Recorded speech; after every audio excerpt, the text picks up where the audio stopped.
Hello and welcome to the channel.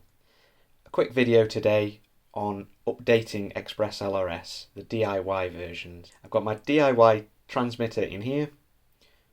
I've got a 20 by 20 receiver in here. I've also got a nano receiver here.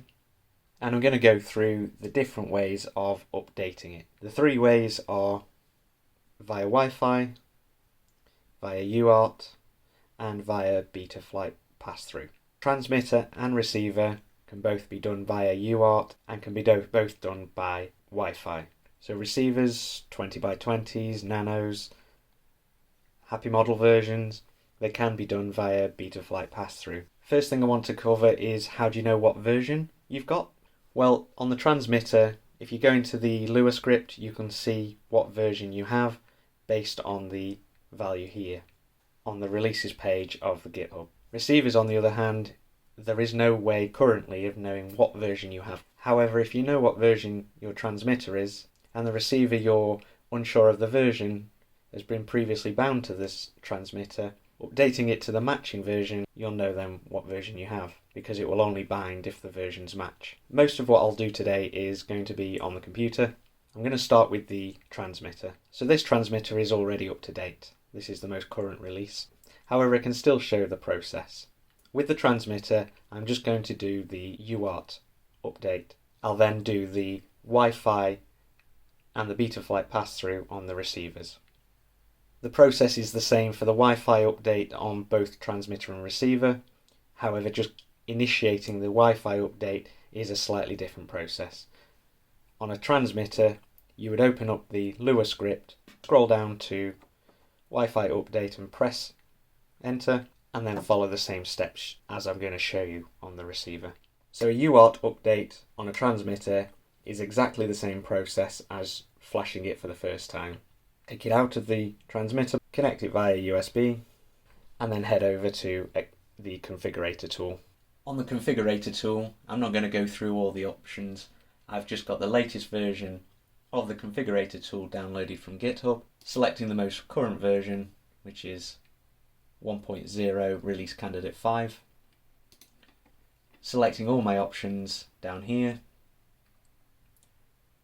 There are some differences from my transmitter build, namely you can no longer select the ARM channel. This is now has to be on auxiliary 1. They have added advanced telemetry as well though, and they've also added a manual COM port selection. So once you have all your options selected and you have the TX via UART selected as your target, then simply hit build and flash. This will take a few moments.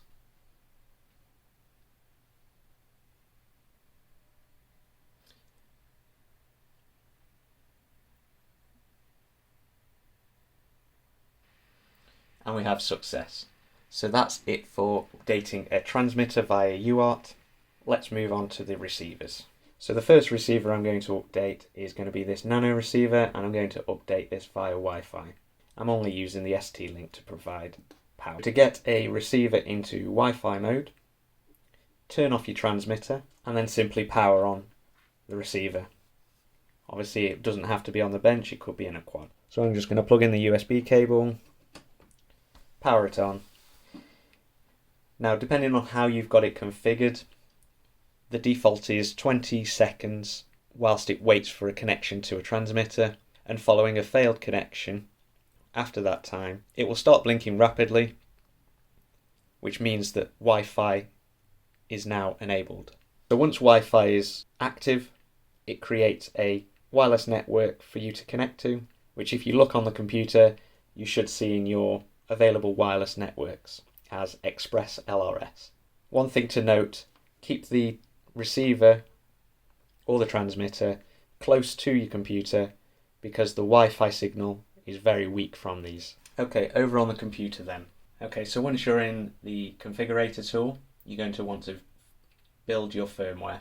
So if you select the version, your target, your settings down here, making sure that any settings match the settings you used on your transmitter, and then build.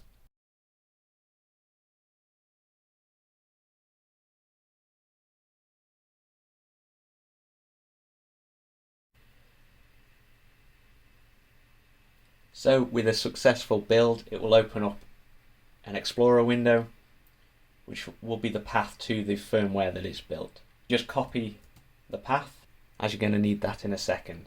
With the receiver still in Wi-Fi mode, search for the ExpressLRS access point and connect to it. Now I've already connected to one of these previously, so it's stored my password. The first time you connect, you want to use the password of ExpressLRS. In your browser, open up a new tab and navigate to 10.0.0.1 and you'll see the update page. Scroll down and select Choose File.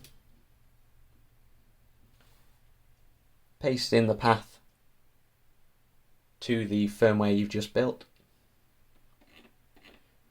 and you want to select the firmware.bin file.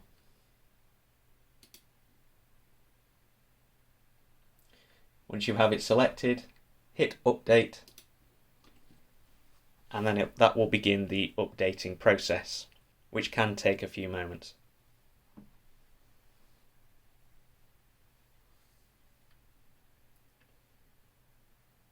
With a successful update, the receiver will reboot, and now you have an updated receiver. Okay, last up we have the Betaflight passthrough method for a receiver. This is using the flight controller to allow communication between the computer and the receiver. So over on the computer, as before, you're going to want to select your release. You're going to want to select the target, so in this case it's the 2.4 gig RX using Betaflight passthrough. You're going to want to select all your options again as before, ensuring that the transmitter settings are matched here, and then you're going to want to hit build and flash. Before I do that, a point to note here is you're going to want to provide the receiver with power, either by USB in my case, or via a LiPo, and allow the flash to start within the 20-second window before Wi-Fi kicks in. So I'm going to hit build and flash. I'm going to wait a moment for the initial process to start, and then I'm going to plug in the flight controller. That should give us enough time for the receiver to power on before it attempts to communicate with the COM port.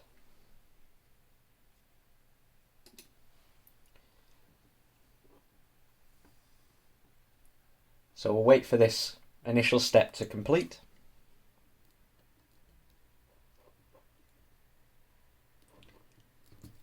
Plug in the flight controller.